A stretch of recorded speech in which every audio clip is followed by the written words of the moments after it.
డీటెయిల్స్కి నేను పోవడం లేదు, ఇన్ కోర్స్ ఆఫ్ టైం మనకు వస్తాయి, మీరు కూడా ప్రిపేర్ అవుతారు. వాటర్ సెక్యూరిటీ అధ్యక్ష చాలా స్పష్టంగా నాకు క్లారిటీ ఉంది.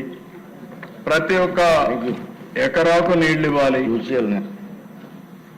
ఇళ్లకు ట్యాప్ ద్వారా నీళ్లు ఇవ్వాలి, ఆ నీళ్లు కూడా సస్టైనబుల్ రిసోర్సెస్ ద్వారా నీళ్లు తేవాలి. ఇంకో పక్క ఇండస్ట్రీకి ఎంత వాటర్ కావాలన్నా వాటర్ ఇవ్వాలి. దీనికి రెండే మార్గాలు.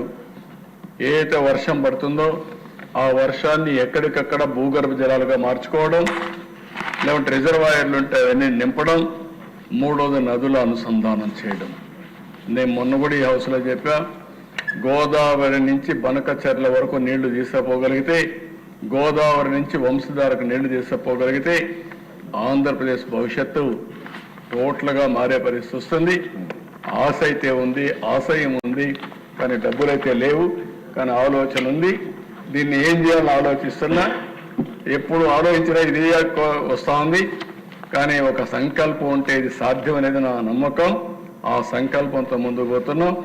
ఒక్కసారి నదుల అనుసంధానం ఈ రాష్ట్రంలో జరిగి పోలవరం పూర్తి అయితే ఇంక మన రాష్ట్రానికి తిరుగుండదు. దక్షిణ భారతదేశంలో నెంబర్ 1 రాష్ట్రంగా ఆంధ్రప్రదేశ్ తయారవుతుంది. వేరే రాష్ట్రాలకు మనం నీళ్ళు ఇచ్చే పరిస్థితికి వస్తాం. ఇది కూడా ఆలోచిస్తున్నాం అని చెప్పి తెలియజేసుకుంటూ, ఇలాంటి ఇన్ఫ్రాస్ట్రక్చర్ని క్రియేట్ చేయాలని ఎక్కడికక్కడ ఆలోచిస్తున్నాం.